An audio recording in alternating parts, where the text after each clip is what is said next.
We'll be starting in 1 minute.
Good evening.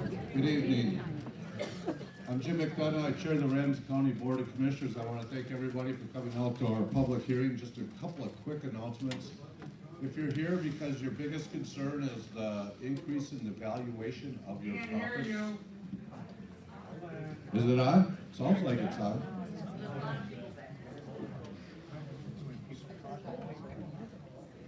Is that better? Yeah. All right. We got that done. All right, a couple of quick announcements before we move into the full agenda here. If the biggest reason you're here is because of the valuation increase in your property, we have our valuation people past the main lobby desk there about halfway down. We've got a number of those folks there to help you with the valuation. They can, there's two refund programs that can help with you on that. They'll explain that. They'll also explain the process for getting your evaluation adjusted. But that would happen down there. So if you're here just for evaluation, I would suggest you move down there. The next thing I want to do is I want to apologize for the room size. We book our rooms like at the beginning of the year to make sure we have rooms. Because of a couple of topics in the budget this year, we've definitely got more people that showed up than normal. It's been a long time since we've had this many people show up for a public hearing. We appreciate each and every one of you for showing up.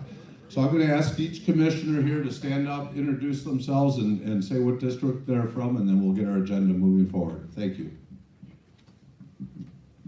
Rafael Ortega, District 5, which includes Highland, Mac Grove, West 7th, Downtown, West Side, a couple of neighborhoods on the east side, the Capital District, and Crocus Hill up to Dale.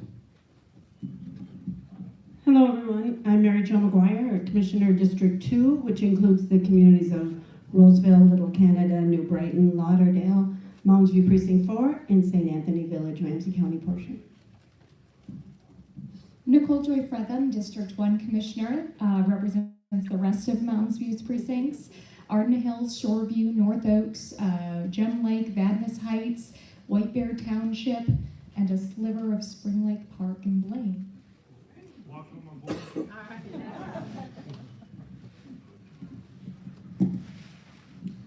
Victoria Reinhardt, I represent District 7, and that includes Maplewood, so welcome to my district.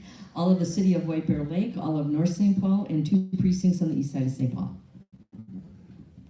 Hi, I'm Tony Carter, Ramsey County Commissioner for District 4, which is from the river to Rice Street, points north and south as far as Highland and as far as Falcon Heights. Hi, Trista Metis Castillo, Commissioner District 3. I have parts of Payne Phelan, the North End, Frogtown, Hammond, Midway, Como, and the city of Falcon Heights. Hi, I'm Brian O'Connor. I'm the Ramsey County Manager.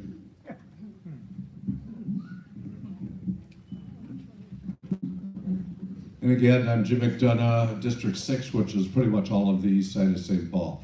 I'm going to ask everybody to please stand and say the Pledge of Allegiance with us. We have the flag up here on the screen.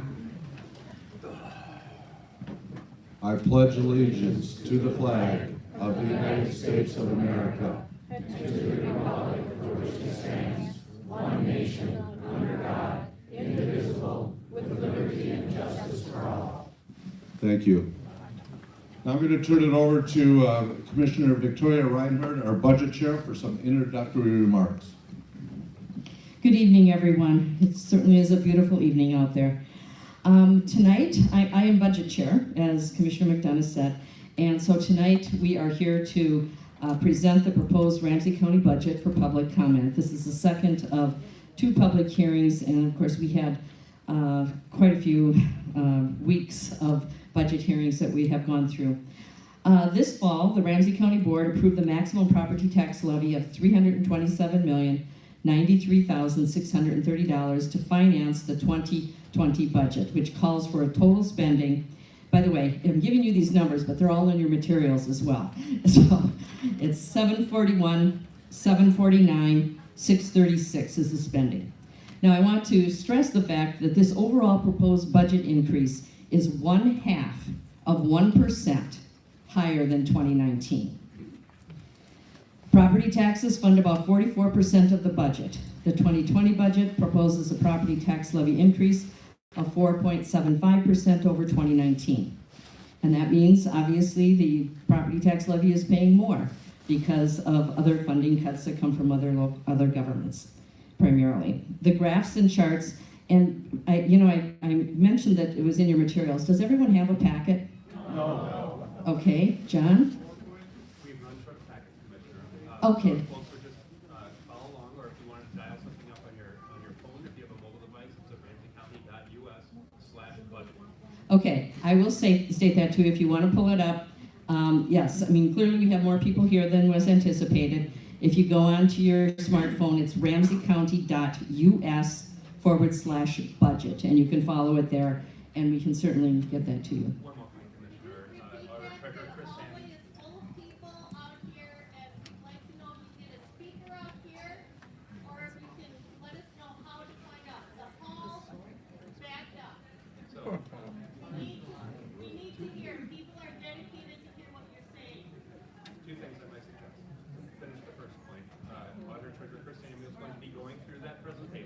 slide at a time.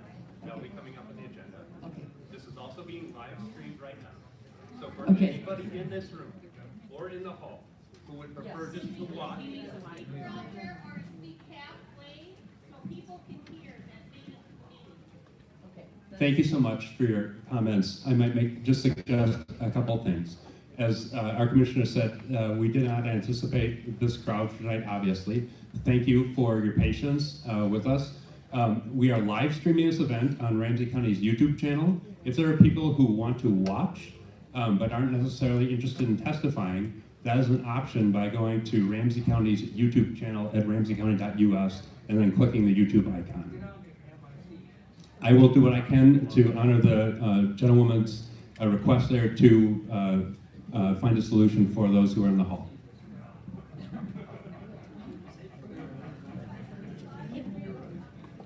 Okay, and Chris Samuel will be going through the materials page by page as well.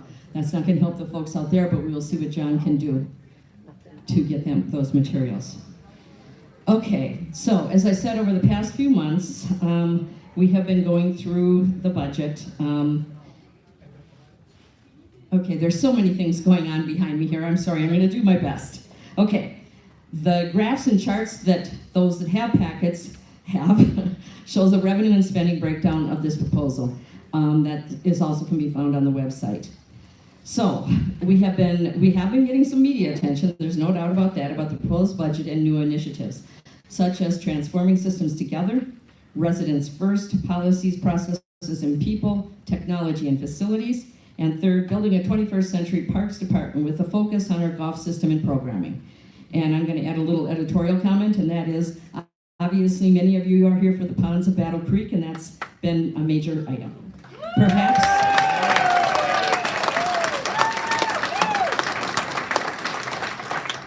Okay, I guess I was right.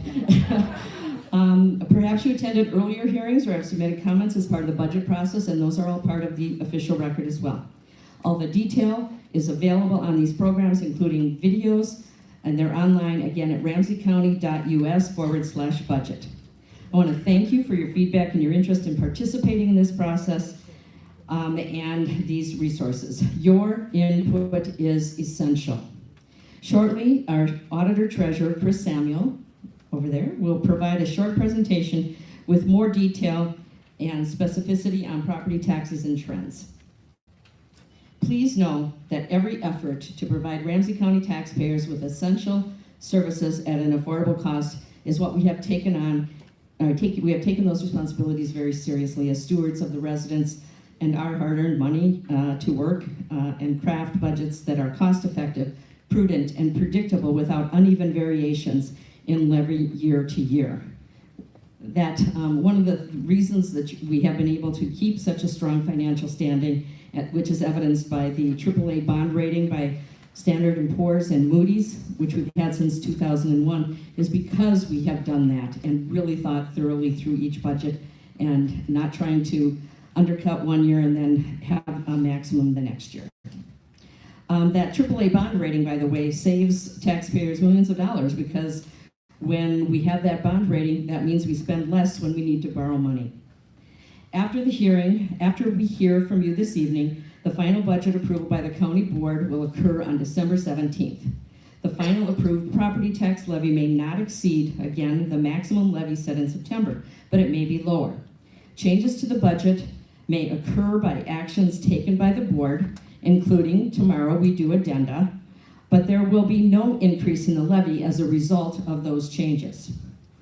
As we have considered the proposed 2020 budget, we have done our best to make fiscally prudent decisions about investments in our communities, providing for public safety and protecting the most vulnerable of our citizens, while never forgetting that citizens and businesses will need to pay for these services. General information about the range of services Ramsey County provides can be found in the Guide to Services publication that, again, is in some of those that have packets. It's in there, but you can also access that online. We're here to listen to you tonight. Thank you for your time and consideration. We look forward to your comments and suggestions. And I can tell you that even though we're not providing feedback, we're listening to what you have to say. Most often, we all stick around afterwards, so if there's comments that you want to make to us or talk to us, and we're always accessible beyond tonight as well through the website. You can get our contact information pretty easily. So at this point, I'd like to introduce Chris Samuel, who will take us through an overview presentation about the budget and property taxes. Thank you. I got one more quick announcement. Please forgive me. We do have interpreters here tonight too, if you need them. We have our ASL interpreter up here, so if you need that, let's make sure they have a visual to the interpreter. We also have Spanish, Hmong, and Somali interpreters. Can our interpreters raise their hands, please, so we see who they are and where they're at?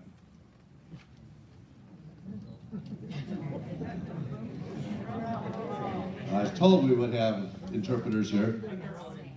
They are out in the hallway, so we do have interpreters. We want to make sure that if you need an interpreter, you get it connected to the Somali, Spanish, or Hmong interpreter. So with that, Chris, and we're going to slide off to the side here so we're not in front of your presentation.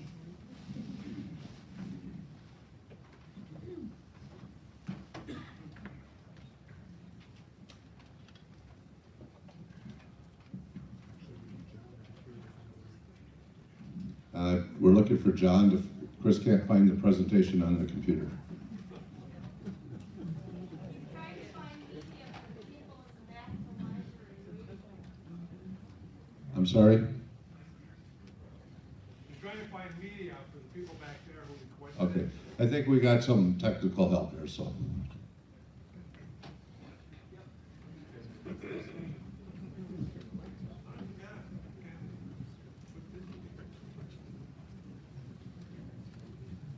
Thank you, Mike. See, is this going to be loud enough to?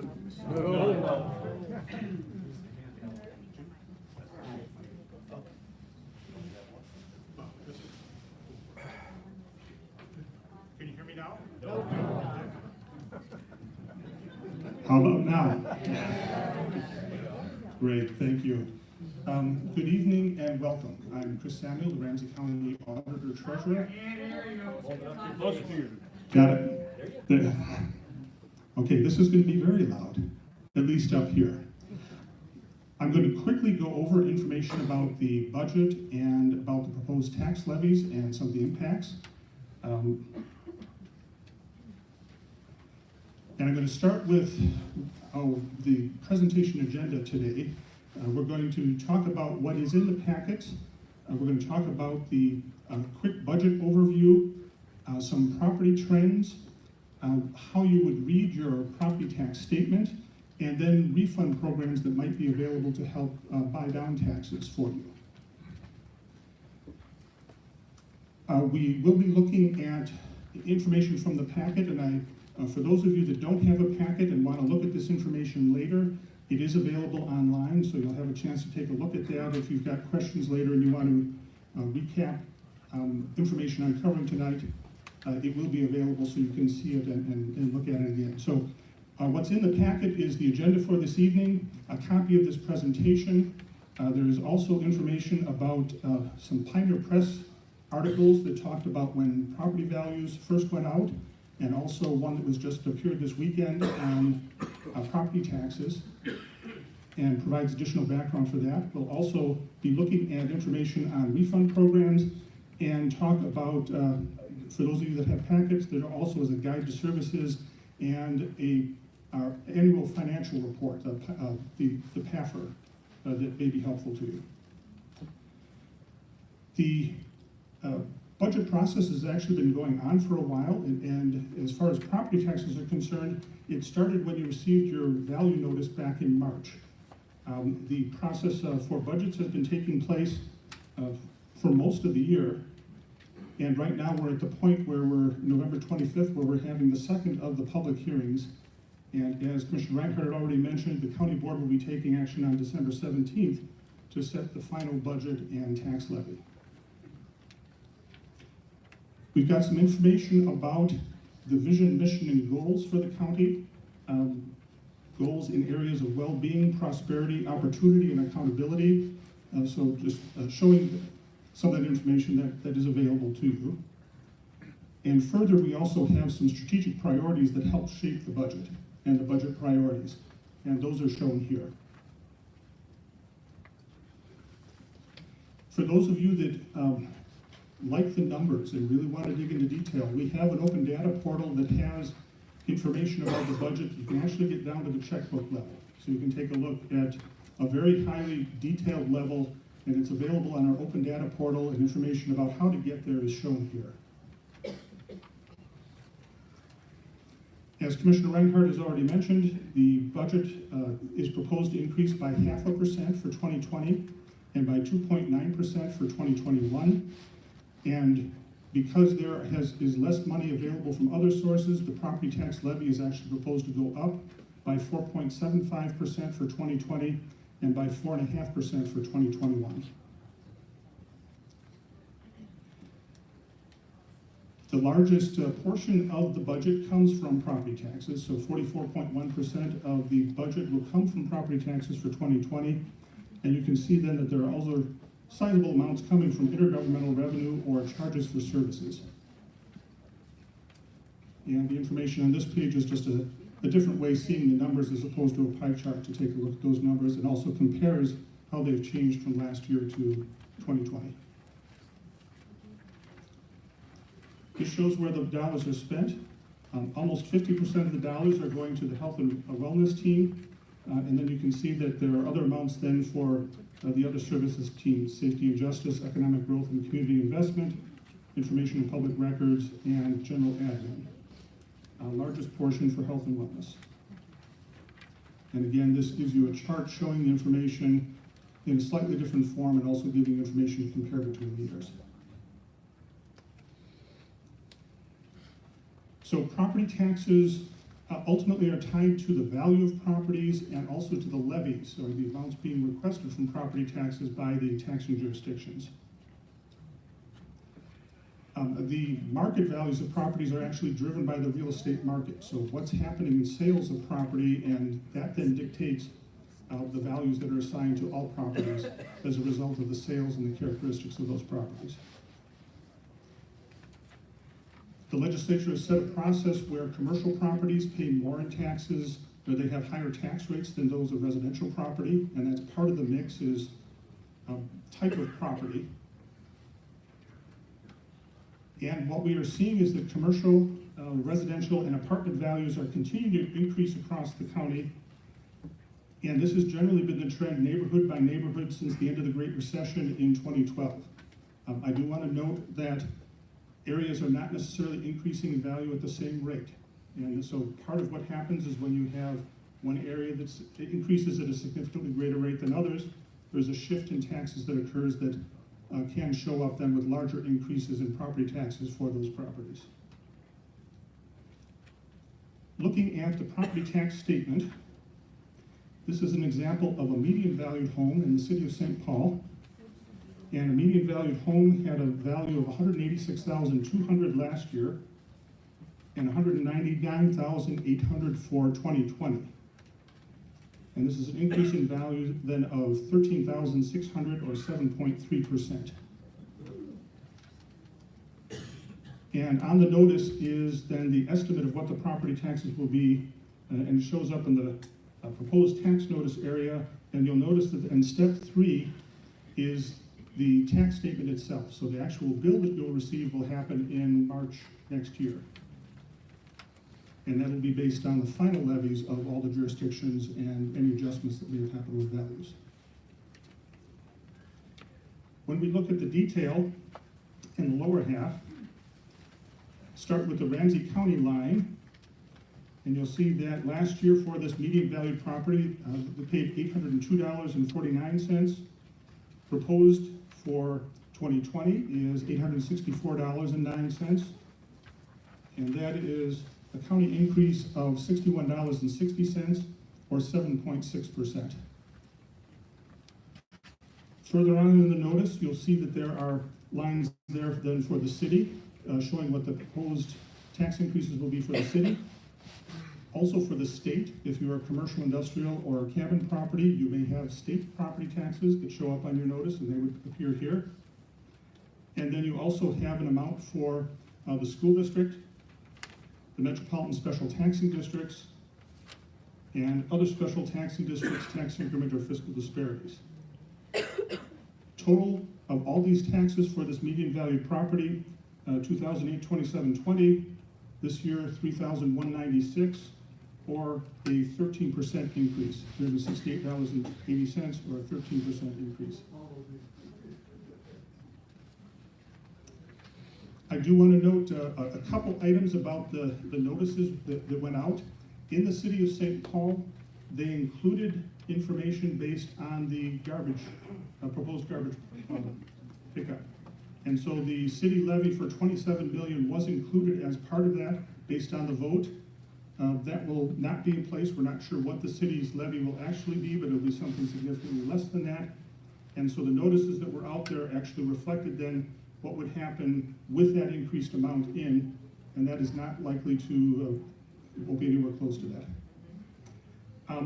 Also, for those of you that may be in the Mounds View School District 621 or the White Bear Lake School District 624, both of those areas also had referendums, and in that case, the numbers that were showing on the notice did not include the impact of the referendums. So voters in those areas may actually see an increase then when they get their final notices based on school district votes. This page shows impacts and tax on value and tax changes on median valued St. Paul homes, commercial properties, suburban homes, and suburban commercial properties. And this is showing the median change in market value, and then it also shows the median change in tax for the county tax. And you can see that there's actually quite a bit of a difference. If you look just at City of St. Paul, on that median valued home, we're looking at a 7.6% increase in property taxes for that median valued home, where the median valued commercial is actually, the county taxes are projected to go up 0.9%. So again, the type of property can make a significant difference, as well as how much your market value is changing from year to year in terms of what that bottom line impact is. As has been mentioned, we do have appraisers available, so if you want to talk in more detail about the value of your property and how that was arrived at, we do have appraisers that are available that can help you talk through that process and answer your questions. Because of the large increases, I do want to point out the property tax refund program. If you have looked at it in the past and thought, oh, I don't qualify, take a look at it this year. If you homestead your property, and your property taxes go up more than 12% from one year to the next, you'll likely be eligible for a property tax refund on those amounts that are above 12%, 60% of the amount that are above 12% in $100. So again, if you have not looked at this in the past, take a look at the Form MMPR and the property tax refund program, because you may be eligible where you have not been in the past. There also is a refund program available for those who have household incomes less than $115,020, and that's a situation where the property taxes are at a higher level than what the legislature has determined is applicable to the folks in that area. They may also then be available for refunds there as well. And those of you that are 65 years and older, there is a senior citizens deferral program that is available, and essentially what will happen there is the state will pay a portion of the taxes, but it has the effect of being a reverse mortgage. So it basically goes against the property and then is recouped at the point of the sale of the property. So it can help with short-term issues, but it is a program that's out there. And there is information there with the Department of Revenue that will give information about the property tax refund programs as well as senior citizen deferral program. At this point, I thank you for your attention, and I will turn the mic back over to Jim.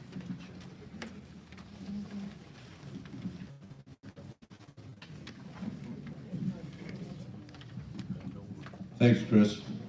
So you got a super high level indication of how complex our property tax system is in Minnesota, and hopefully you got a general sense of how we bring our money in and what we spend our money on.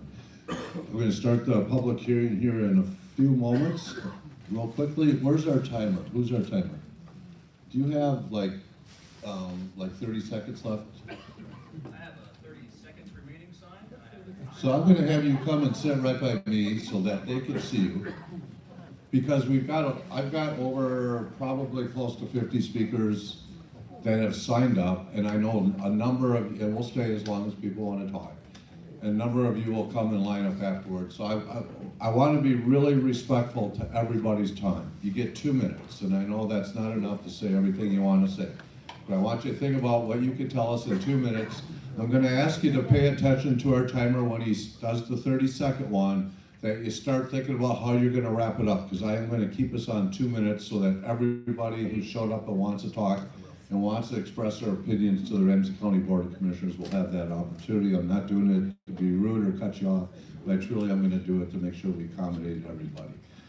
I'm gonna announce the first 4 speakers, and I'm gonna ask everybody to start queuing up. As soon as one's done, I'm gonna ask another one, so we should always have 4 in line ready to go at a minimum to keep it moving and being efficient. We're really tight in here. It's a good thing we all live in Ramsey County and we like each other a lot, because you guys are doing a great job making room for everybody.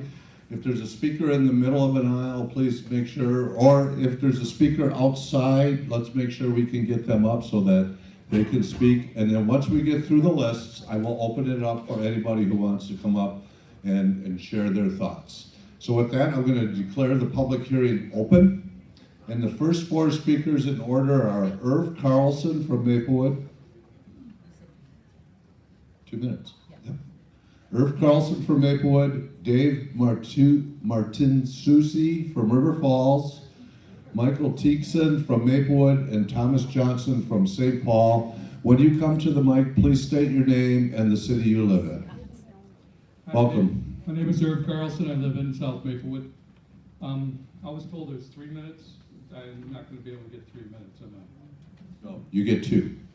Okay. I grew up in the Midway, St. Paul. My wife grew up on the east side. We decided to move to South Maplewood to get away from the guns and violence in the Midway area and Frogtown. When Ponds Course was built, it was more beautiful than when the Ponds Course was built. It took up golf, and of course, more beautiful, important course used by my neighbors. I came to realize how diverse South Maplewood is. I met and played with many people in South Maplewood for the same reason I did for peace.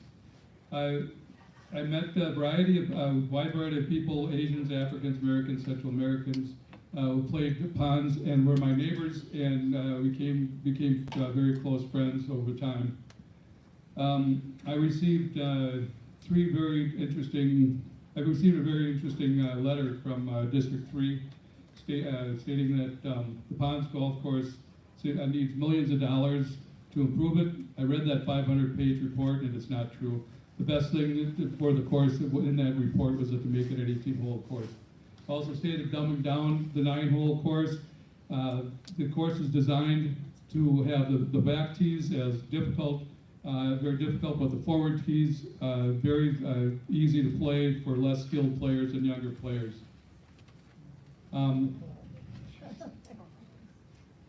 One other thing that was mentioned is that golf is played mainly by older, whiter, wealthier people. This is a racial profiling at its worst, a total lack of knowledge about golf.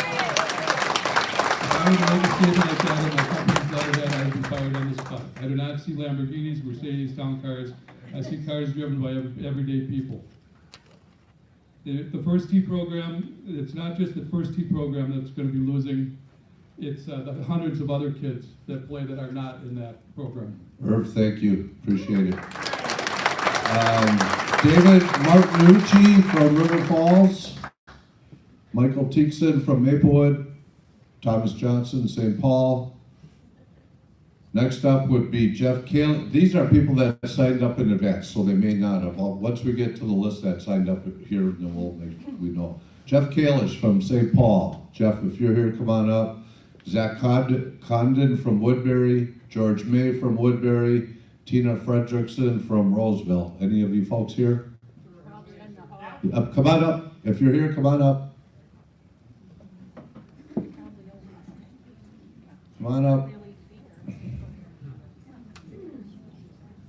As they're coming up, the next 4 would be Glenn Harrington Hall, Jody Holton from Shoreview, Kelly Dennison from St. Paul, and Barb Harrington Hall from St. Paul. Please start making your way up. Welcome. Well, thank you, Commissioners. Good evening. My name is George May. I have been a 7-year regular member of the Ponds of Battle Creek, and obviously I'm here to speak on its behalf. Essentially, I perused the Ramsey County website for the purpose of finding out what kind of recreational facilities are available to people my age. I'm retired, as a lot of my contemporaries are. And all I found were county parks and golf courses.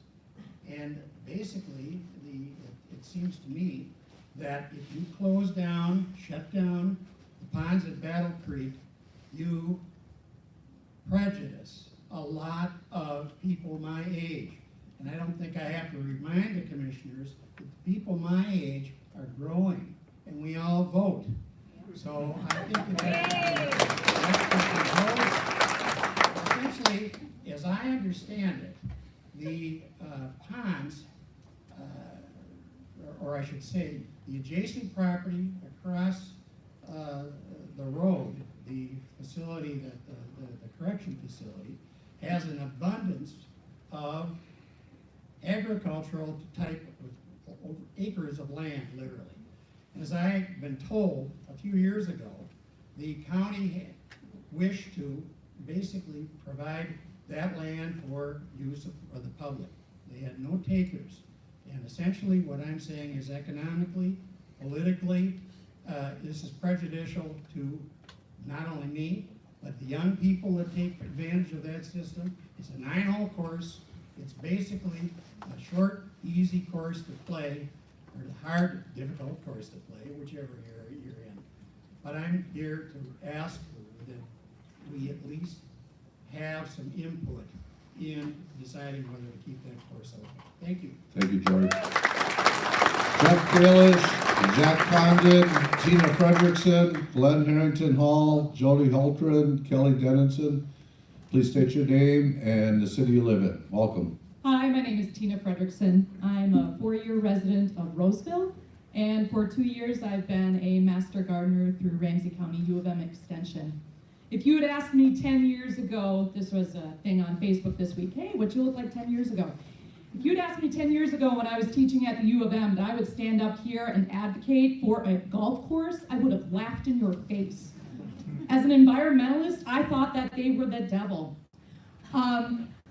In the face of full disclosure, I am the gardener at the ponds at Battle Creek, and I have been for the last 2 years. I am also the one that was responsible for finding the rusty-patched bumblebee and having it verified by bumblebeewatch.org. Now, I am not a scientist, I am just a citizen. And so, while you cannot consider that actually worthy of preventing development on that land, that is just the first step in the process if you were to develop that land, which I find highly suspect that you would take a valued wetland that hosts a wide variety of plants and pollinators. And it's not just wetland, it's also part oak savanna. It's also part prairie. And so today I'm not going to talk about the people because I think we're going to hear from a lot of people talking about why this is important and valued to them. I'm going to name off just some of the pollinators and the other animals that I have found in my time at the ponds. So the rusty-patched bumblebee, the brown-belted bumblebee, yellow-banded bumblebee, common eastern bumblebee, tricolored bumblebee, yellow bumblebee, mining bees, cellophane bees, cuckoo bees, green sweat bees, leafcutter bees, hummingbird clear-wing moths, syrphid flies, soldier beetles, great black wasps, monarch population just was out of control this year, swallowtail butterflies, red admirals, white admirals, painted ladies, clouded sulfur butterflies, killdeer. Have you ever seen a baby killdeer? They're hysterical, and they live in a population at the golf course. Mergansers, they are in population at the golf course. You take away and develop that golf course, Tina. You are going to lose all those valued populations. And Thank you. when one does of a single thing in nature, we find it attached to the rest of the world.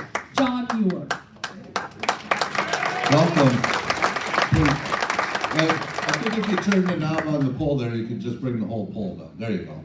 Say your name and the city you're from, please. Hi, I'm Jody Holzberg from Shoreview, and I concur with all the people on the pond, so I'm not going to talk about that. Let's talk about the availability we have for increasing our tax base with our two big development projects. Let's not give away the store by giving these developers huge discounts on their taxes to develop in those areas. They're highly valued areas.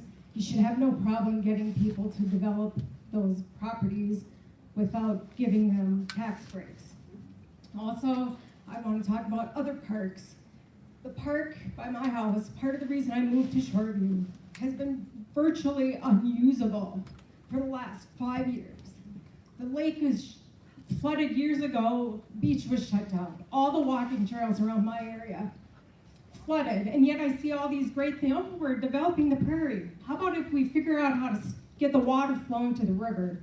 They dug a channel under the English Channel. I think we can figure out how to get water flowing from Shoreview to the Mississippi. Let's get on it. And sure, it's nice to beautify the parks, but let's make them usable before we worry about restoring prairie. Thank you. Thank you, Jody.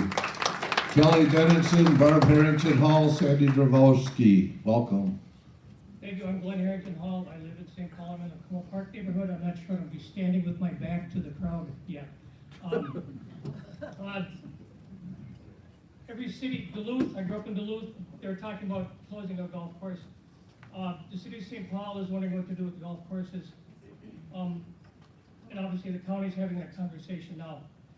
If a golf course is costing the county more than it's taking in, it needs to be looked at. If it's a valuable piece of land that can be used in multiple ways, and not just putting buildings and houses on it, but other ways to use that land, it's time to look at that land. I think it's maybe time to take a look at what we can do with the golf course.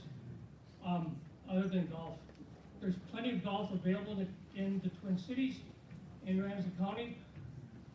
There's plenty of things for seniors to do, community centers, community education. There's all kinds of opportunities all the time for seniors, and not all seniors golf. Many do, but not all do. There's plenty of other things to be doing as well.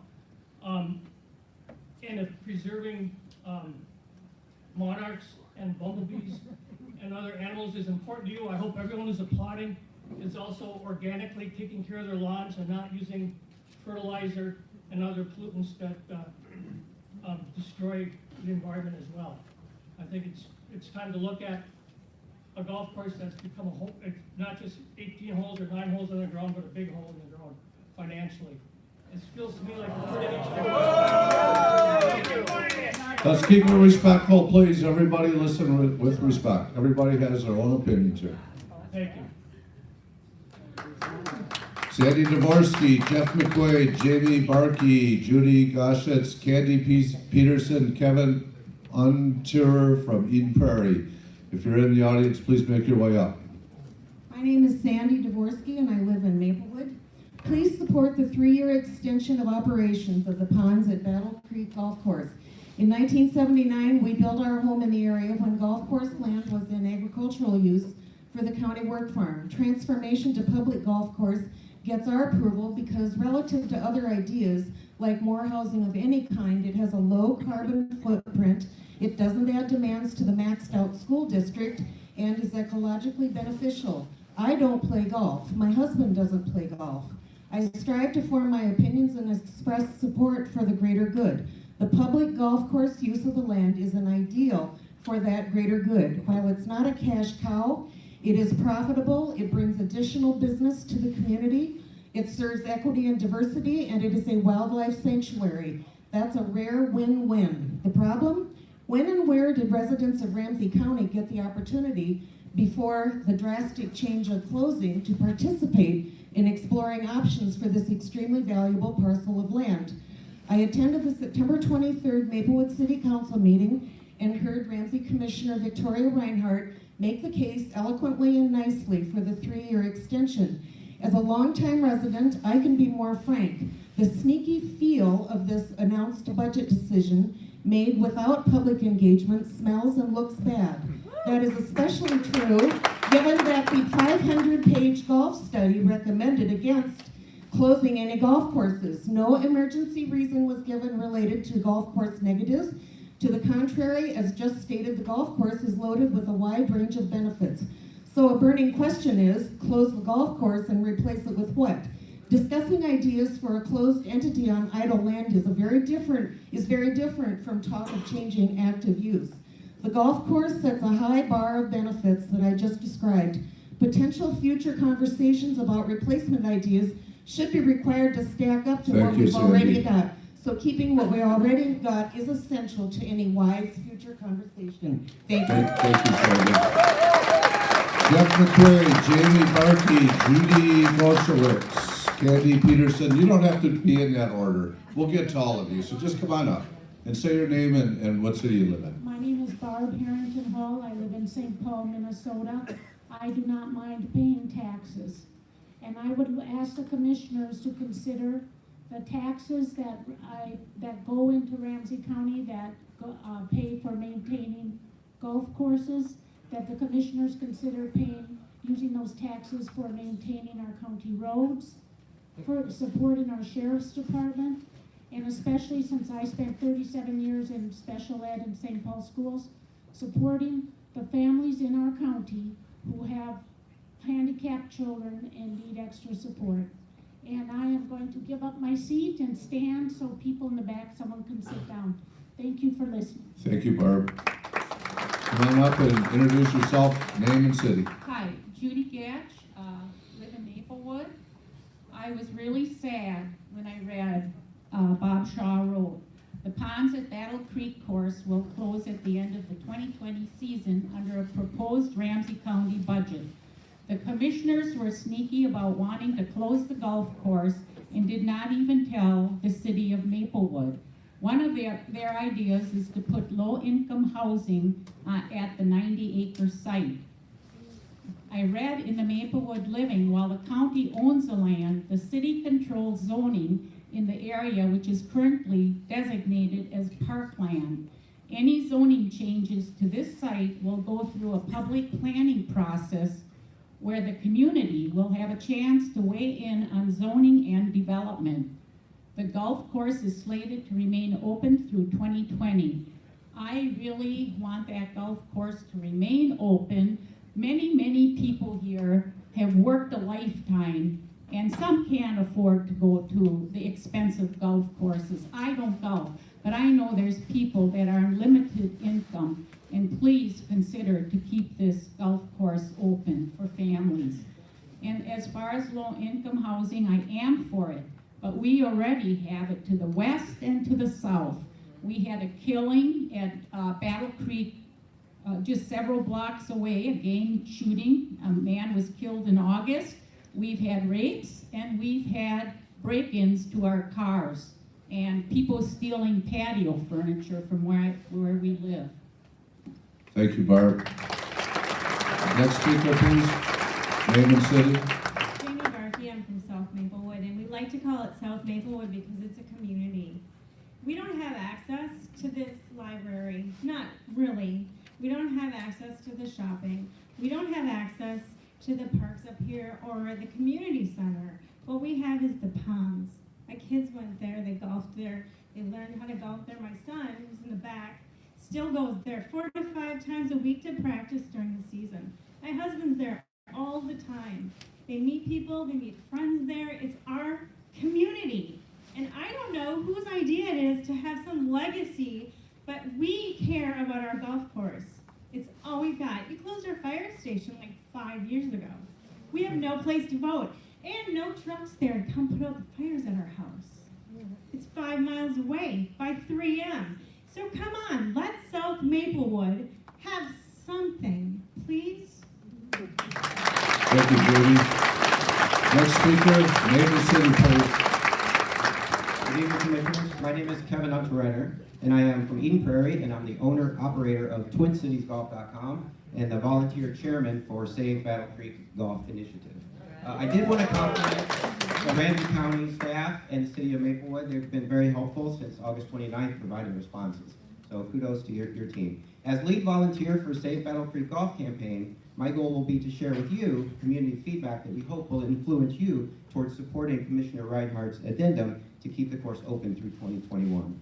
To date, we have 3,295 signatures on our petition. Then I've spent the last 3 months talking with patrons, neighbors, boarding courses, even frustrated real estate agents having trouble selling houses.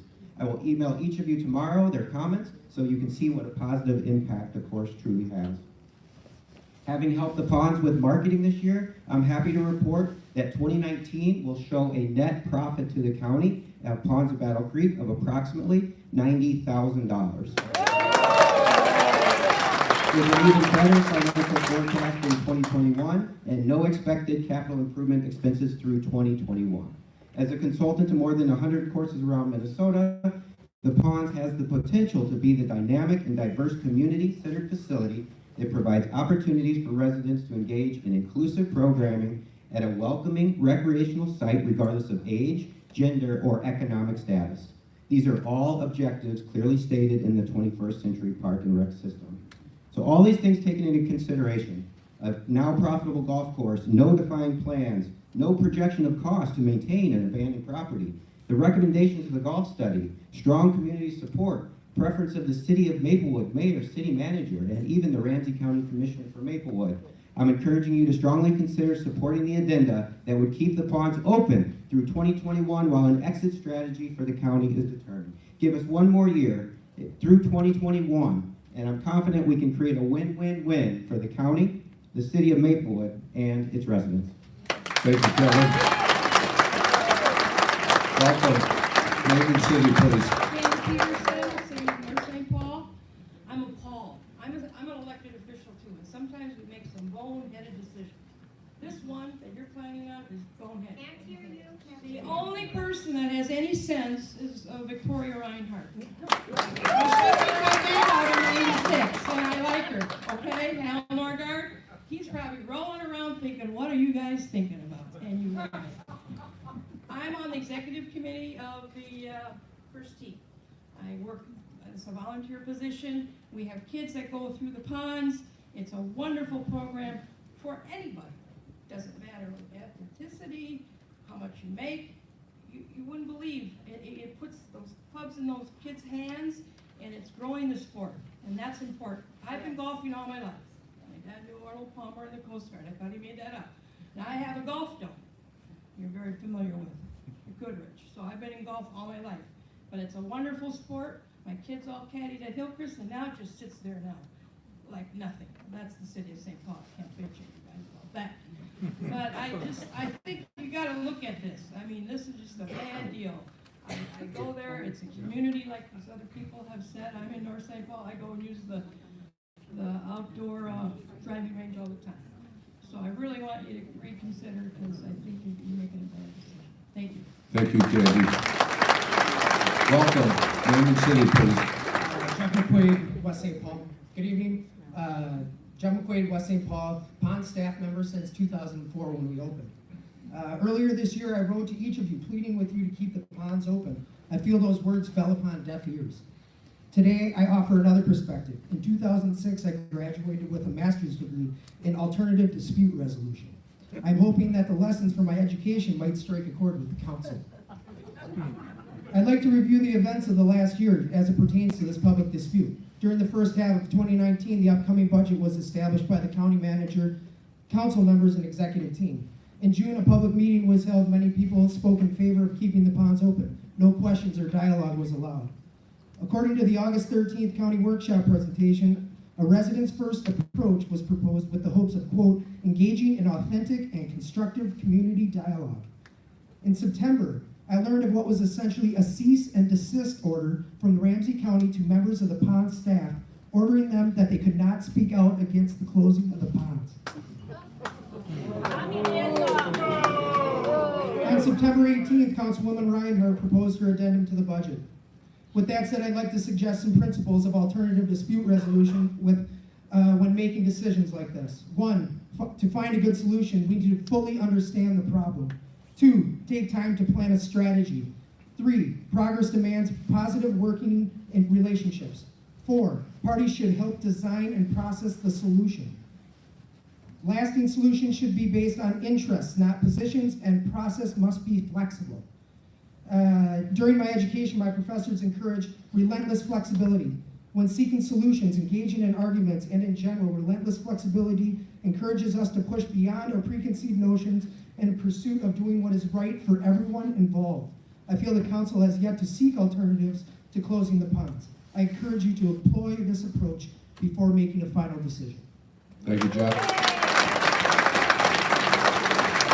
All right, I'm gonna read through the list of folks that signed up online or called in, and as you can see, seats are opening up. You can infill here if you want to come up. So David Martinucci, Michael Teekson, and do we have a speaker out there now, or can they hear us? There is a live stream both on So if their name's called, they know. All right. Thomas Johnson, Jeff Kalish, Zach Codden, and Kelly Dennison. With that, we're going to move into the list of folks that signed up for this evening. I've got about 40, and we'll continue to go right down this list, but I want everybody to know, if we continue to just hear from the golf course folks, at some point I'm going to ask if anybody signed up to speak on something else other than the golf course, to make sure we have a little bit of respect for folks that came for something else. We will be here. We will listen to everybody who wants to speak to the board tonight. So I'll start on this list. This is handwritten list. So I'm going to do the best I can with your names. If I butcher your name, please accept my apology in advance. It looks like Arvin Barditz from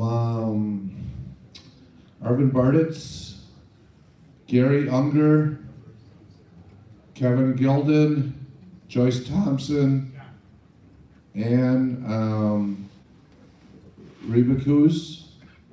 If your name's called up, just come up. You don't need to speak in the order I called. Just come on up so we can keep the night going. Welcome. Name and city, please. My name is Gary Unger from St. Paul. Mr. Chairman, Commissioners, I'm here to speak about the ponds. Ponds land, when it was granted or given to the city or to the county, was for the common good. When the common good, the ponds has served a failed productive day program that the state and the county were to be working in, where the inmates that were on work, could be on work release, were placed out on the golf course. This has failed, but it still kind of struggles along. That failure should have been followed through and pushed the state to follow through with their portion of that commitment. And it didn't happen. We're failing our youth today in big ways. And the county seems to be stepping in real bad. That First Tee program at the pond is a wonderful program serving over 100 kids. They're there every day. They're not out on the street. They're not breaking in their cars. They're learning a productive thing that they'll carry through for the rest of their lives. The pond is about 40% of watershed and restored prairie. It is a beautiful course. If you come out there in the fall and take a look at it, you'd see a very beautiful place. There is some people involved in the ponds that are dedicated to making that a beautiful thing. It's an asset to this community. It's the only golf course around that has 40% of it in natural states. It's wonderful. We've got to be more caring about what we're providing for quality of life, and I thank you. Thank you, Gary. An Yang, Besh Obessa, and Sandy Hendrickson. Welcome, in your name and city, please. My name is Joyce Thompson, and I live in Shoreview. I've lived there about 20 years. And Ramsey County increased 4.75. Mine is 15%. I know real estate values have gone up, and sometimes they tank. But when they tank, nothing goes down. It all goes up. My overall levy with the school is kind of including the school levy. I'm going to be paying about 18% more in taxes. That's a lot for a senior citizen on a fixed income. And I've been here other times. This is really a shell game. You want X amount of dollars, you target a few select neighborhoods to increase the value, stating, oh, we haven't kept up. The goal is, get the dollars by any means. You don't care if it pushes people out of their homes or decreases people's standard of living. I've gone through the entire repeal process several times. Let me tell you, they've been in my house. They can't identify if the flooring is wood or laminate flooring. Are those old or new cabinets? I said, no, I spent $120 and put hardware on them to make them look more new. Is that ceramic tile or vinyl? I said, it's vinyl, check it out. They don't know what they're doing. They just, and the whole goal is they intimidate you. They want to keep the tax dollar amount the same. You voted to give yourself a raise, $2,368 for 2020. Great gig, power to increase your own salaries. No pain for you people for your increased taxes. That's ridiculous. Before coming to the taxpayers, you need to make sure you do not have fraud and mismanagement of our dollars. Seems to be a common theme in government departments in Minnesota. There are crossover problems with the state. Is there double dipping? Are recipients eligible? Are appropriate payments being done? I've heard nothing about or the word audit to ensure our dollars are spent appropriately, only wanting to confiscate more dollars from us. Thank you. Thank you, Joyce. Name and city, please. Good evening, Chairman and Commissioners. My name is Ken Glidden. I live in Mountain View. I'm not here to speak about the golf course. I'm going to follow up on the previous speaker. I'm a retired homeowner. The point that I brought here, and I know that you folks aren't in the position to take that task on, but you're the closest to where I send my taxes, so I brought it here tonight. What I want you to recognize is that there is a distinction between working homeowners and retired homeowners. When I say retired homeowners, that means fixed income. Okay? In the last 2 weeks, I have received 2 mailings, one from Ramsey County, where the value of my property was projected to be increased by somewhere around 24%. And I heard that the levy tonight is projected to be about 4.6%. But the projected tax increase on my home is, just as the previous speaker said, about 18%. The other piece of mail that I received was from Social Security. My increase for 2020 for Social Security increase is 1.6%. There is quite a difference between the increase in my income and the increased burden on the home that I hope to live in. As I work towards retirement, I projected roughly what I would spend and what my expenses would be and planned accordingly. When I receive a statement like this, that blows it completely apart. So I ask you folks to consider, understand that there is a clear distinction between working homeowners. I never complained while I was working. I paid all of my income taxes and my property taxes without complaint. But it's a different ballgame in retirement. Fixed income. Thank you. Thank you, Kevin. Kevin Rogers and Gary Borcha. Welcome. Name and city, please. My name is Sandy Henriksen. I'm from New Brighton. Mary smiles. She remembers me from last year. My taxes went up last year 13%. This year my taxes are going up 16%. That's 29% in 2 years. I'm a single individual in a starter family home. I don't get a raise every year. And I have girlfriends who are having to refinance their home so they can keep up and pay their taxes. Renting is not any cheaper than owning a home. If you need a larger tax base, do something with that armory and get something in there. Stop burdening people and push them out of our homes. Thank you, Sandy. Next speaker, name and city, please. Bob Hindle, St. Paul. I wanted to speak to the property tax increase in our area on the east side of St. Paul. My friend Amelia and I are here tonight and we see projected property tax increase of about 40 to 50%. So looking at it, part of the explanation that I was reading is Mayor Carter projected a $27 million increase in necessary tax revenue due to the trash regime, and that added on to the $8 million that he was going to add to St. Paul taxes anyhow. My objection to all this is, number one, the trash regime. The referendum on it, in my view, was completely illegitimate. He misinformed the public. He said that the public voted no on it. Citizens of St. Paul would be on the hook for those $27 million. That's completely legally incorrect. There was no obligation on the part of the citizens of St. Paul to pay anything, not even a nickel. In fact, the only obligation is the mayor himself and the St. Paul City Council. Now that the thing is passed, there's no talk about removing that $27 million tax increase, aggregate tax increase, and we're getting hit with property tax increases.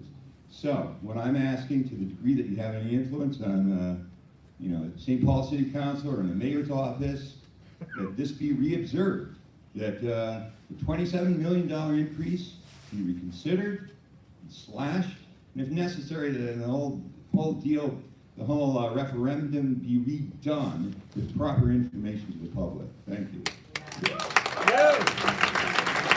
Next speaker, Don Hoggy, Mark Christian, and Celia Giles. Come on up. No, just in the order you're at. Good evening. My name is Kevin Rogers, and I'm a resident of North St. Paul, Victoria. I believe that you're the budget chair of that area. My first time having the opportunity to meet you. I'm here just for strictly dollars. When I got my proposed budget increase, it said 25.4% increase. And I realized that we have School District 622, and they told me when they had the bond levy referendum that it would take the average home and increase your taxes by about 3%. Now, I don't know where we're at in that field, but that's a small chunk of 25.4%. I've been in my home for 39 years plus, and it was stated tonight, I've been in my home for 39 years, and I don't expect to move. How can I benefit from increased value in my home, or the market value, when all I do is pay higher taxes? I'm not gonna sell my home just so I can earn an extra X number of dollars, but how can I afford when we're only getting a smaller percent of an increase in my job? And I'm gonna be retiring soon as well, and moving into the new realm of getting single paying. But, how can I afford to pay this? This is just, to me, when we have 4%, 2%, 3%, 4% over the years, all of a sudden it dropped 25.4% in my lap? That just drives me kind of crazy to think that. This other gentleman speaking earlier said that 50% of the overall budget goes to health and wellness. And that kind of flagged me in my head. It's like, I totally may have this all wrong, but paying for somebody's health insurance or paying for deputies and their health insurance, I don't know. But I'm just upset with 25.4%. Thank you for your time. Thank you, Kevin. Next speaker, name and city, please. I'm Fred Don with Maplewood. I signed up online earlier today and didn't get on the list. I just came up. So the question I have, is this a truth in taxation hearing? Is this a truth? It's a public hearing, yes, on the Ramsey County budget and our proposed tax increase. Are they called truth in taxation? I'm just curious, are they? Because if they are, then they're not true. Because what I saw on your revenue page was that you were saying that a assessed value of $199,800 would pay an additional $52 a year extra in property taxes. I got news for you. Mine went up 504. That's a little bit different than your budget documents say. So where's the truth in taxation? I don't think there is any. The other thing that I've discovered is with analyzing this a little bit, the past 2 years, the county line, it went up 40%. The railroad authority, which I don't care if they build the rush line or bury it somewhere else, because it went up 47%. The library went up 35%. This is over 2 years. And we're talking $800 extra out of my pocket. California did Proposition 13, and I think Minnesota needs to do Proposition 13 to stop rampant property tax increases. Thank you. Thank you. Next speaker, I'm going to call off a couple of names real quick. Jim Crosswalk and Mary Holtz. Welcome. I'm Mark Chisholm from South Maplewood, here to talk about the ponds. I've been golfing there since it opened. It's a beautiful course. I would say it's right behind Keller as far as the facilities for golf in Ramsey County. My son learned to play the game there, went on to play for his high school team, and at one point he was on the grounds crew, took a lot of pride in it. There's a few young people here, but not a lot. Mostly older people, look like me, that are golfers, but the young people trust leadership. They take it for granted, maybe. So however you're gonna make a decision about this, it's gotta be up front. It's gotta be real, okay? If you guys have commissioned a study where they came along and said, not only do not close this, add 9 holes, but still we're gonna close it, it was predetermined, if that's your decision. Remember, you got a lot of young people watching. They'll see how leadership works, or doesn't. Thanks. Thanks, Mark. Next speaker, name and city. And you can, there's a knob if you want to, okay, you're fine. This is working. Yeah, that's fine. Good evening. My name is Clelia Giles, and I'm from the east side of St. Paul. Our Ramsey County taxes, the proposed taxes here are 23% higher for us. And when you include the city of St. Paul and the school district and all that, it'll be 27.5%. It's over $700. Now, my husband makes a good income, so we can pay it. But my concern is for the east side residents. It's a middle income area where we live. Some are homeowners, others are renters of single family homes. I am concerned that a tremendous increase in taxes will make life much harder for the people in my area. It's a very mixed area, minorities and Caucasians and everything, and it's a wonderful place to live. But rents will go up because landlords will pass on the cost, and I'm worried that the area is starting to become more gentrified, and lower income people will continue to have a harder time finding a place to live. You know, we already have a problem with homelessness, and everywhere I go, I see people in the corners asking for money, and you hear about homelessness all the time. And if I understood the presentation correctly, taxes are supposed to go up again in 2021 by about the same amount. I don't know if I understood that right when the gentleman was doing the presentation, but it's a concern to me because of my neighbors. Thank you. Next speaker, name and city, please. Jim Craswiller, currently in St. Paul. I've lived in Arden Hills since 1976. 3 years ago, I retired. I could speak to the issues of why not to close the pond. That's not the issue tonight. The issue tonight is the motion to delay that. It's clear from everything people have said since I've been standing in the back of the room that there needs to be accountability of what to do with that property, and it hasn't occurred yet. I support the motion, and I think everyone else should too. Later on, we can argue about the issues, but I think those are fairly clear too. Thank you. Thank you, Jim. Next speaker. Name and city, please. My name is Emilia Rodriguez, and I live in the East St. Paul. And what I would want to speak to is how concerned I am again about the garbage removal. I was totally and vehemently against it because I do work with the poor. I'm a social worker, and I work with a lot of immigrant and also minority people and the marginalized ones. And many of them, they've tried to do the best they can to make means meet And so for them to now be forced to pay for a garbage removal that they had never had to pay for decades and decades and decades, just because of some grand scheme of some supposedly elite people, hurts community, it hurts people, and it hurts them in the pocketbook. And I'm just so, so disappointed that the Democratic leadership has done this to these poor people. And now then to hear now that we're gonna have our taxes go up 25 to 50%. I don't, just arbitrarily now, our houses have gone up in value. I agree with what the gentleman said earlier. Many of us plan to die in our houses. It's important to us. You do us no favor by quote telling us how much of more value they are and then raising the taxes on us. I don't know, those of you who don't understand the poor, too bad. But I wish you did. I wish you could get a little closer to them like I am every day. That's what I want to say. Thank you for coming.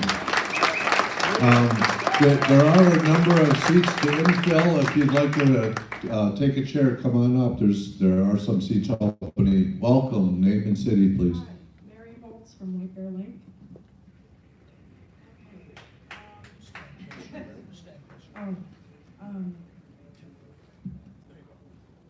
I'm primarily here because I'm so outraged at my property taxes. Hard to hear. Get close to the mic. I'm primarily here because I am so outraged at the property taxes that are on my home. I've had my home appraised by realtors in a recent year or two. I wouldn't be able to sell my house for $150,000 less than that, even. Last year, my property taxes went up over 18%. This year is over 16%, and it does not include the referendum that was just passed by the school district. I live a block and a half away from White Bear Lake. People that live on the lake aren't paying much more than me. I can't afford to live in my house. I haven't replaced the roof on my house since '97. When I moved into the house, that was the original roof. I don't know what's happening.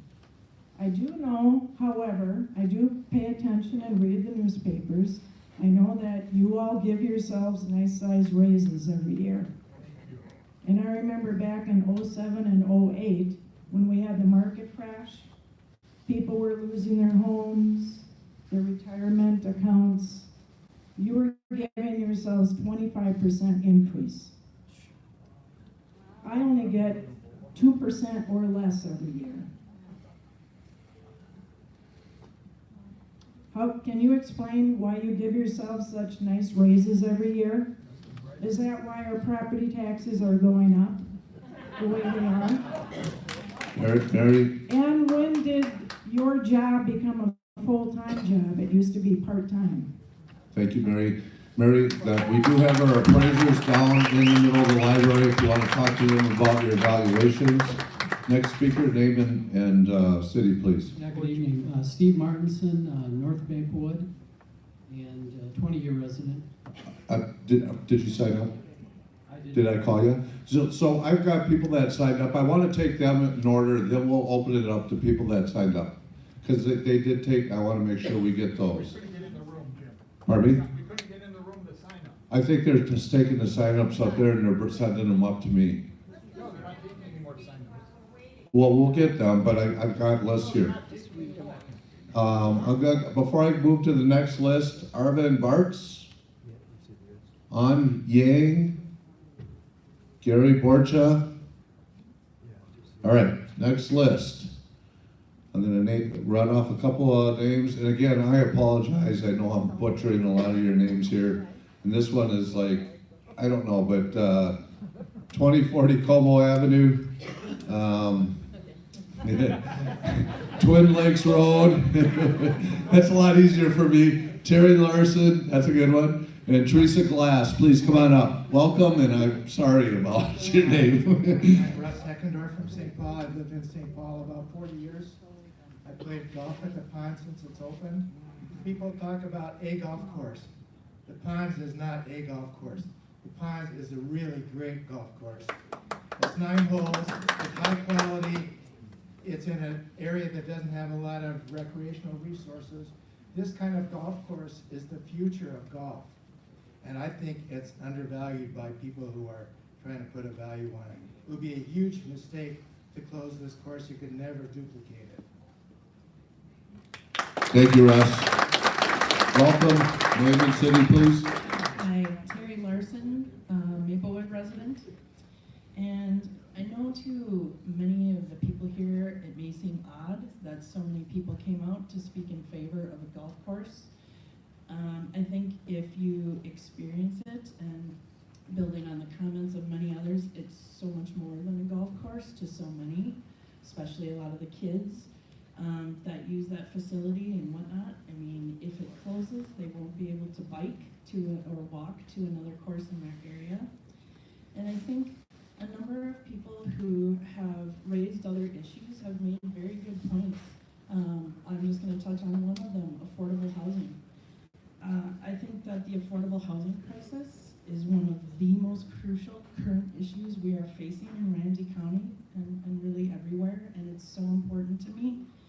However, I think that it sets up an unfair, false choice to pit the ponds against affordable housing. I believe that there are definitely far more ideal locations at which to address this very crucial problem. Ones that don't require taking away all the beautiful green space and wildlife habitat, not to mention the much-used golf course, but locations where vacant land and or vacant buildings now sit. And I've heard a lot about the changing demographics and the idea that the ponds doesn't fit within the new 21st century vision for the parks program. I work every single day in the education policy sector with the goal of promoting diversity and inclusion. So it's important and laudable that these are foundational principles for the future of Ramsey County parks. However, closing the ponds would not only not get Ramsey County any closer to that goal, I firmly believe it would actually bring us further away. I know there are private courses or very expensive public courses where it might be true that the users are mostly white, male, affluent, older. However, this couldn't be further from the truth at the ponds. Thank you. Thank you, Karen. Thank you. Rubelis, Twin Lakes Road, Teresa Glass, Michael Waltz, Shelley Kelberry, Matthew Marks, and Tom Miller. Come on up and line up. Any order, it doesn't matter. Come on up. We'll get everybody. Welcome. Name and city, please. Yes, my name is Michael Walt. I'm from North St. Paul. I'm here because I'm concerned about misspending money. And it's not just the amount, although my property tax is going to go up 23% this year. And that doesn't include what they talked about, which is like another, they're talking a 0.56% increase this year, 2.5% next year. What's it going to do next year? One of the things I'm concerned about is things like that equity and inclusion levy. And I'm hoping you're not putting a 10% increase in the budget for that. They're talking about a staff position, a couple employees, and $3 million. You have to have programs that basically are smart. And what that means is that they're smart. It means they're specific, they're measurable, they're achievable, they're relevant, and they're time and cost constrained. And if you don't do that, you're not going to have a program that works. Equity and inclusion just sounds like a nebulous concept. It doesn't seem measurable, it doesn't seem a way to be achievable, and it doesn't seem to have the cost constraint. It just can keep going and going and going, and nobody's going to put a stop to it because it sounds good and it sounds fair, and that's wrong. Thank you. Thanks, Tom. Next speaker, name and city, please. My name is Tom Miller. I live in South Maplewood. I put in 30 years working for St. Paul in their parks and rec. And we're told that you close the park, you close the golf course, it's gone. It's not coming back. You only have so much land. You take, excuse me, the ponds away. What do we have in the south area of Ramsey County? You go to the northeast end, you have Phelan, you have Kelly, you have Manitou, you have Goodrich. What do you have down here? You have a 9-hole course. It's a great course. I play it, I don't play it regularly like some people, but if you take it away, I'm done, other people are done, and it's never, ever coming back. You can't close a park, you can't close a rec center unless you want to make the county a lesser place to live and to be from. Thank you. Thanks, Tom. Before I go to the next sheet, I'll just call off names again. Teresa Glass, Shelley Calberry, Matthew Marks, Donna Coons. And again, we do, I don't know if folks are still out there, but we have empty chairs if we could let the folks, if there's folks still out there. Anna Fraser, John Naus, Jerome Gunther.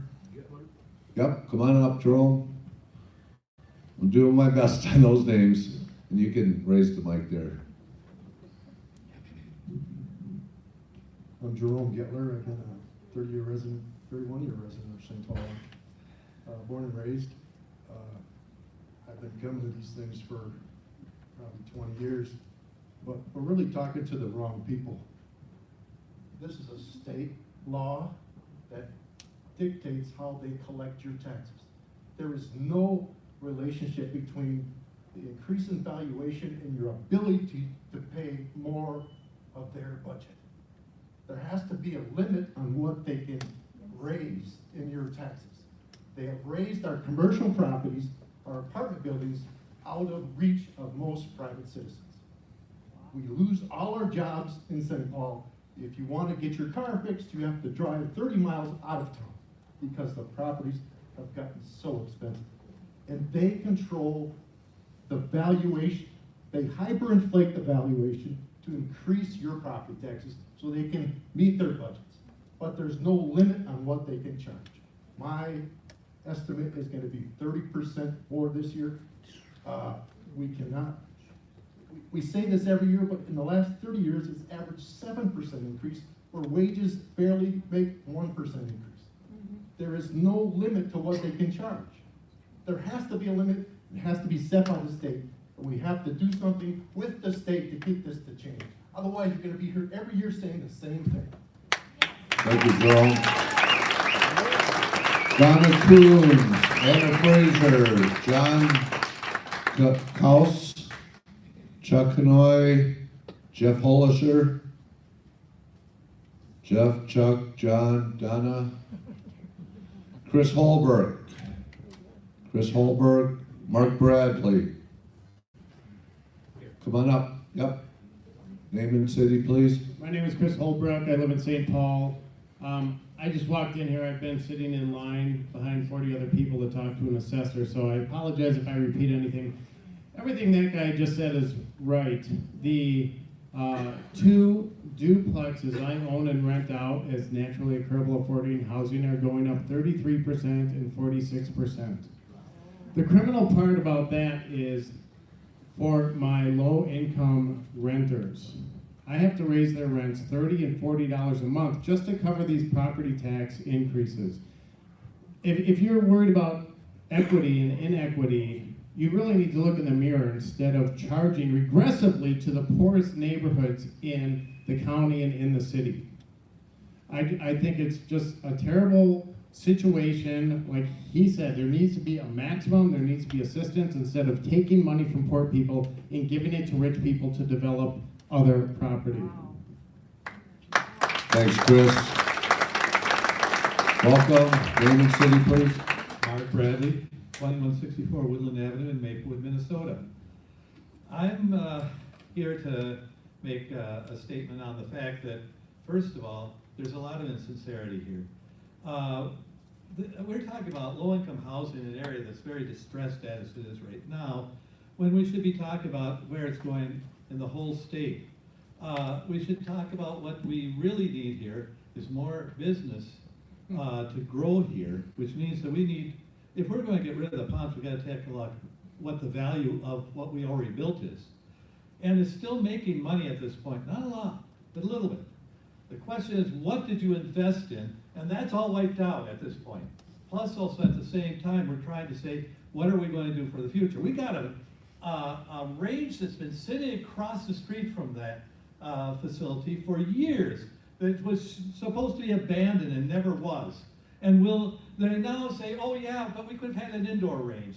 Yes, I know that. But the problem was we could have had that years ago. Everybody knew that.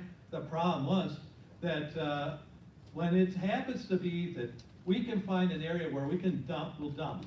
We happen to have some businesses that are actually growing. In fact, we have right now, 61 is actually what you'd call Car Street. Go up there into White Bear Lake, come all the way down to St. Paul. There's cars up and down there that are being sold. What we're looking at there is something that's got a tax base to it. But we're going to even try to take that up. Maplewood in hand with Ramsey County says, oh geez, that's not important. Let's talk about building, along with the Metro, this rapid transit, poo-poo that anybody needs a car in Maplewood at all. No, we're talking about investment here. If we look at it from that standpoint, get rid of the gun range, expand, if the golf course is not making what you realistically think it should, let's expand it. We've got land across the way. We can also make it into an actual entertainment area with football fields, because there's a lot of land over there, for the kids. Thank you, Mark. That we have in the north, but not in the south. Thank you. Okay, I've read off every name of people who have signed up online or called in or signed up in person at least twice. We're going to open it up now to anybody who would like to come up and speak. Just come on up and get in line. Next speaker, name and city, please. Jeff DeGregorio, St. Paul. I've listened to all of you talk about a golf course. I work for Health and Wellness Division, and we have other issues besides a golf course in our county. If you enjoy golfing as much as I do, go to a different golf course, right? Sorry. Wait a minute. I work for Ramsey County, right? So, I've heard all of you talk about golf courses. I've heard all of you talk about golf courses. We have more to deal with than a golf course. All right? Just my thoughts. Enjoy your day. All right? Closing a golf course doesn't help what But conduct you're talking about. let's keep it. Jeff, you have the floor. Excuse me? No. Closing a golf course, what? Jeff, you're speaking to the county board. This is the public hearing right here. Thank you. Enjoy, all right? We don't need a golf course. We need help in our system, all right? Thank you, Jeff. Welcome. Name and city. Yep, go ahead. I'm Miss Conrad, and I live in the Hamlin Midway Hood, where when I call the police, usually they don't show up because they've got bigger fish to fry. And when they do show up, it's usually to manage a landlord-tenant issue that should be managed by the landlord, but instead the police are managing it. This is something that the landlord should be managing, and the cost should be shifted back to them. That way, the money that we need for police can get us more police, or the police can just do their job on real stuff. We don't need to have policemen dealing with garbage and noise and obnoxious tenants. So that's issue number one. I think we should refrain from tearing down beautiful historic homes and start tearing down some ugly boxed apartments and commercial buildings that are dilapidated and no longer serve a purpose and are probably very unsafe and disgusting. As far as the garbage thing goes, I don't think you met the goals to reduce dump furniture. It's not working. I live in a street with a lot of multifamily homes, and I see a couch out there every other day. Part of the problem is that the landlords put the fear of God into the tenants, that if you put something out there, I'm going to charge you for it, even though they're not being charged for it. I have a 4-unit that has 4 garbage cans, 4 recycling bins. They're still putting mattresses outside. Then I've got a 5-unit building that has 2 garbage cans, and there's trash everywhere. So that's another issue. I was heard heard in a meeting that $10 million is going to be going for, working with the homeless to do what? 90% of those people in the encampments have brain injuries. They need to have managed care, not tent management. When the issue came up to city council about people wanting to retire at home, the city council said, we're just gonna build more senior housing. That didn't answer the question. And for, as far as giving tax breaks to stadiums and nonprofits, I think that should be a sliding scale based on how much the leaders of those companies are making. So if they're making millions, they get no tax break. That's it. Thank you, but real quick before you go, I just want to make sure most of the issues you raised were St. Paul City Council issues, and they're doing their public hearing, I believe, next Wednesday in St. Paul, and I just want to make sure you're aware that most of the things you raised, are for city issues, and I'll leave it at that. So you might want to show up at the St. Paul City Council one and share your thoughts, I guess is what I'm saying. Which issues? The trash, the 10 million in homeless, those are things that are a part of the stadium, the And tax these cuts. things aren't going into the taxes that I'm being charged? They are. Okay, This so is that's not the why- governing body that levied those taxes. I just want you to know in transparency. Thank you. Yeah.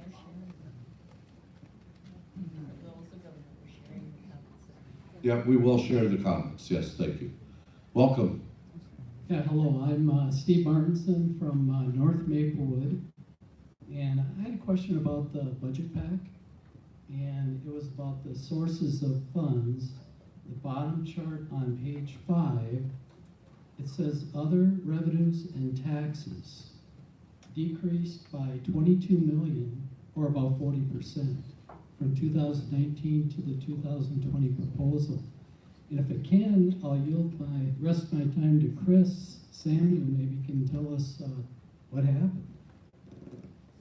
Thank you. Next speaker. Hi, my name is Rachel Van Peel. I live in South Maplewood. Excuse me. I hate golf. I'm slightly cross-eyed. It's the worst sport ever, but I'm going to talk to you guys about golf for a second. Because I have two issues with the way that the closure of the Ponds course is being handled. One is fiscally. I'm a taxpayer, not a golf player. And I keep hearing from all of you guys that there's no guarantee the course will make money. There's no guarantee that we won't lose money on it, but nobody has a plan for what we're doing afterwards. Nobody's talked to the community about what should go in there.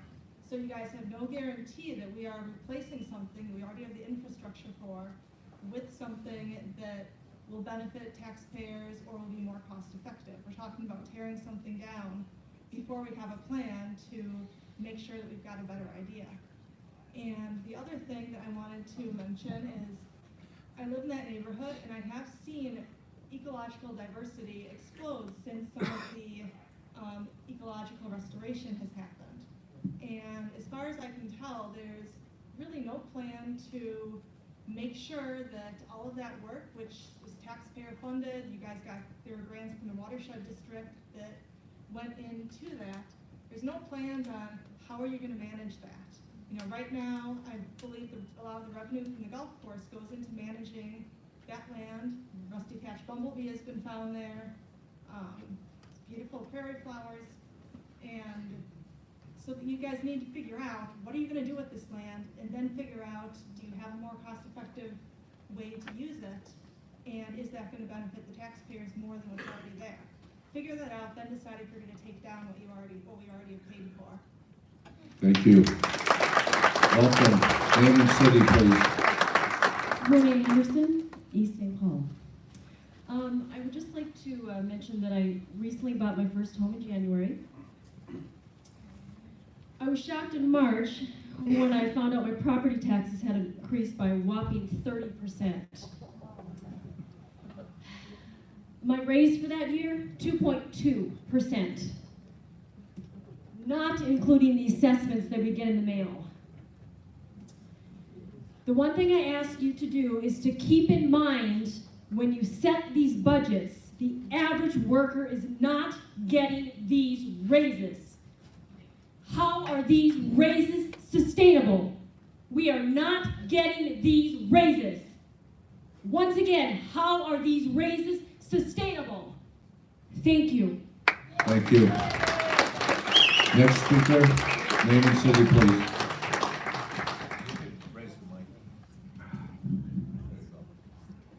Mike Lippert, Maplewood, Minnesota. Transparency, honesty, community involvement. By passing Commissioner Reinhardt's proposal for the ponds, you can show that you believe in that too. I do believe golf courses should make a profit. With that being said, did all the public courses in Ramsey County make a profit in 2019?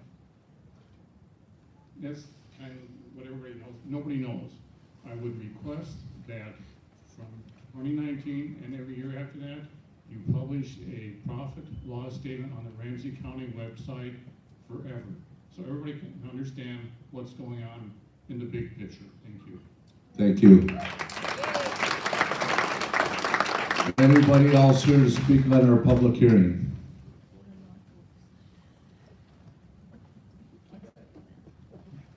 Up at the mic, please. You can lower that knob there. Name and city.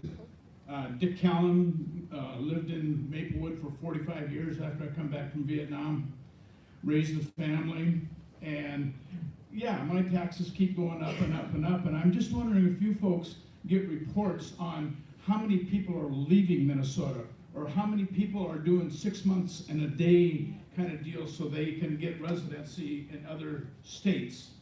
And if you look at a chart, you'll find that we're about tied with number 2 in income taxes. California is 1, Oregon is 2, and very shortly thereafter, Minnesota.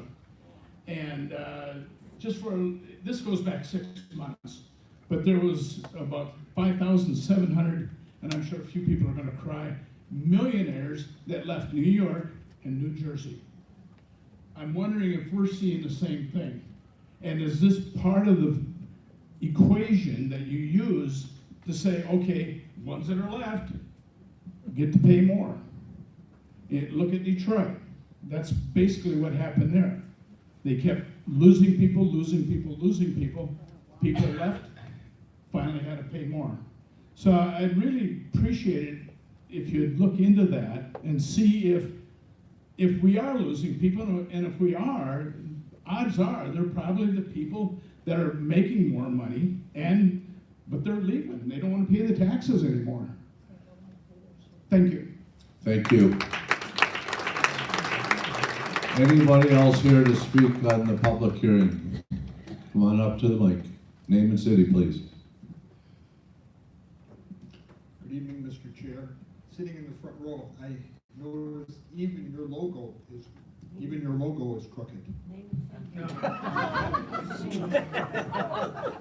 Kevin Quigley, Put Your Hands Together Productions. You can watch it on Local News Live, Local News Report, localnewsmaplewood.com.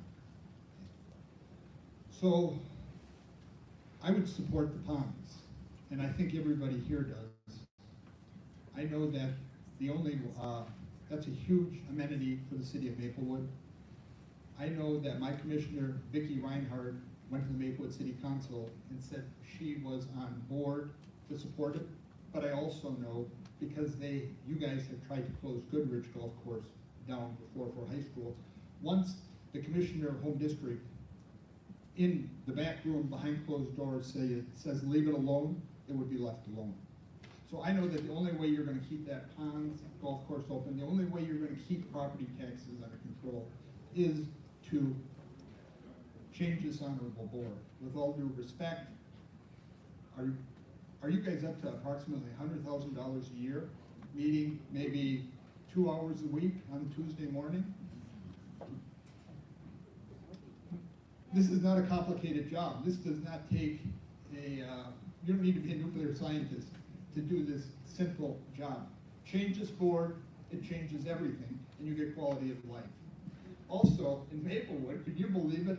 The bus rapid transit, that's just a bus route where they're going to pour hundreds of tons of concrete along an environmental trail.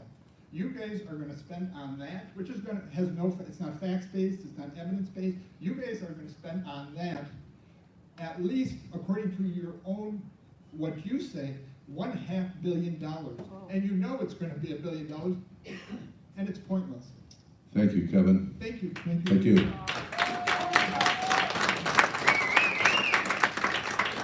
Welcome. Name and city, please. Dan Howard, I'm from St. Paul. Commissioners, thank you for taking the beating tonight, but I was going to speak eloquently about keeping the ponds open, but we got a lot of smart people in the room. I do want to say something that Chris said that kind of changed my focus in terms of commercial entities paying more in taxes. I don't know what you folks are doing to entice businesses to come and be part of Ramsey County, drawn from the West Metro to the East Metro. Whatever you're doing, please double it. The other item that I want to talk about is a creative idea in regards to affordable housing. Yes, we need affordable housing, and I have a retail background. The retail environment is changing. Many of you see that we have many vacant strip centers, the mall across the street here, they're losing major tenants. Is there something that we can do to talk to these property owners where we can have a public-private partnership where we can take these empty big boxes, build up, and make them affordable housing? So continue to do a good job, and thank you to all the citizens of Ramsey County. Thank you. Thank you.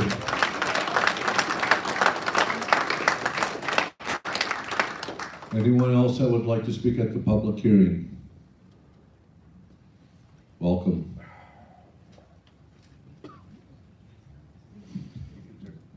Hi, my name's Sharon Scanlon. I'm from St. Paul, and I did not plan to speak tonight, and I'll probably cry. So I have a kid who was on the autism spectrum. He was the nicest person in the whole wide world, and he grew up at the ponds of Battle Creek. And he now works at the ponds of Battle Creek. And they've been a place for him to be safe and encouraged, and he became a golfer, and he golfed for his high school, and he lettered in golf. And he dropped out of college because he was depressed and had anxiety, but he returned to the ponds of Battle Creek, and they put him to work and made him feel useful and supported him, loved him, and he's back in college now on the dean's list, and I'm looking forward to it coming back this summer.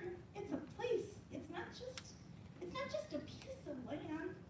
There are people that it's very important. Please don't just think of it as a piece of land. It's really important to our family, and the people there are wonderful, and there's a lot of diversity, and they do a lot of good things.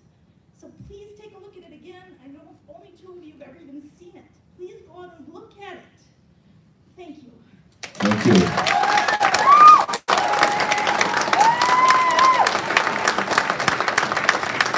Anyone else like to come and speak at the public hearing?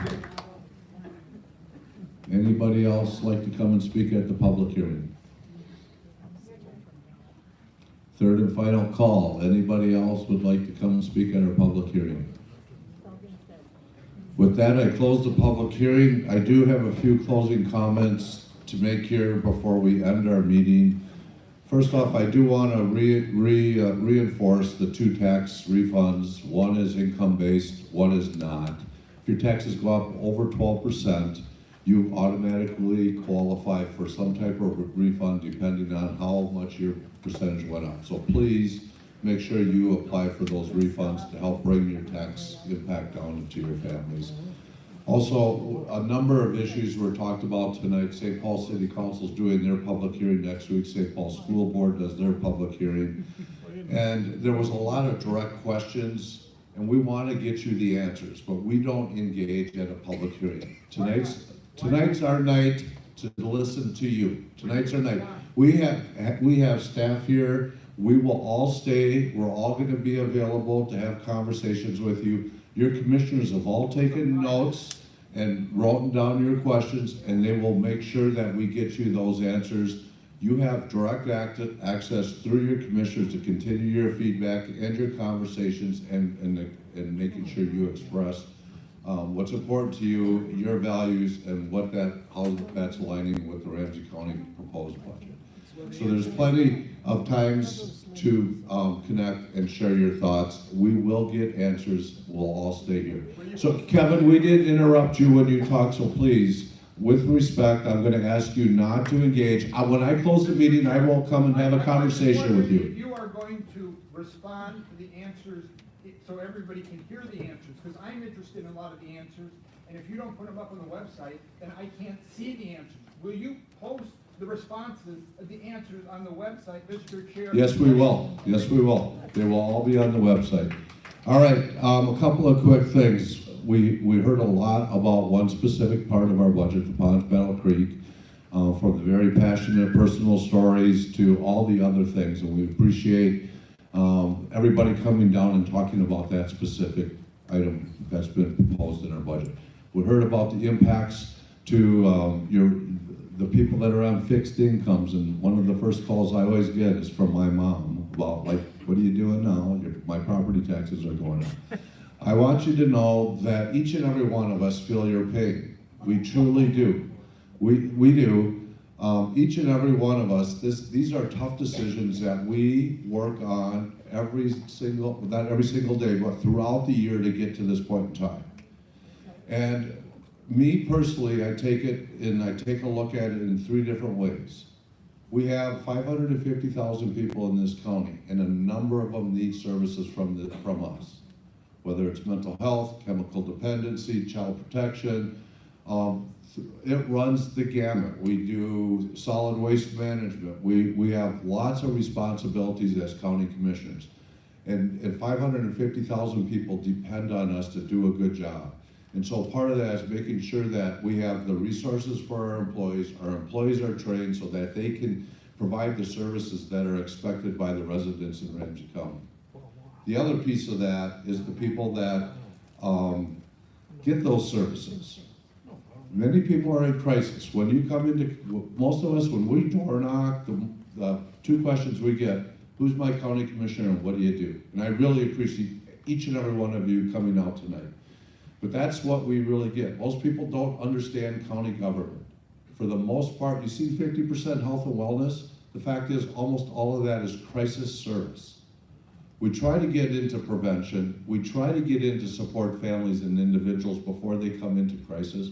But for the most part, every dollar in health and human services going to an individual or family who is already in crisis and depending on us to be able to help support them through that point in time, through what they're going through in their lives, whether it's in corrections, whether it's in public health, whether it's in human services. The third leg of that stool is each and every one of you who pay for that. The property owners in Ramsey County, whether you own your personal residence, whether you own a business, whether you own duplexes, triplexes, sixplexes, or apartment buildings. For the most part, you pay that, that's what you pay. I heard one individual actually acknowledge property tax is a very regressive tax. It's about the most regressive of all taxes. It is the only tool the state gives us as counties to fund our programs. We can't levy sales tax. Income tax, which is actually probably the most fairest tax, we can't do that. So we only have one tool, and that's the property tax. And so when we're making our decisions, when I personally am making my decisions, I'm looking at you folks who have to pay, including me. I own property, I own a house, I have 4 children, I'm raising a family on the east side of St. Paul. I look at the folks that depend on us, sometimes for life-saving interventions into their lives to make sure we're there, we have, and we can be responsive. And then I look to the 4,000 employees that we have in this county, and I want to make sure we're attracting the best and the brightest, and I want to make sure we're training them to be able to be the most responsive they can be in our community. None of this is easy. None of this is easy. You make our jobs by showing up, sharing your thoughts with us is important to us. Whether the results end up being what you're asking for us to do or not, it matters that you came tonight, and I want to thank each and every one of you on behalf of the Ramsey County Board for being here. I'm going to close the meeting, and then I know each and every one of us will stay and we'll talk to you individually. Ryan O'Connor is our county manager. We've got a number of our staff people here that can get you some specific answers tonight. As Kevin has asked, we will make sure that all the questions that were answered tonight, we will have answers online. And anybody who talked about issues that were broader than the Ramsey County issues, we will share that with those other governing bodies, whether it's city councils or school boards. So thank you again. This meeting is adjourned.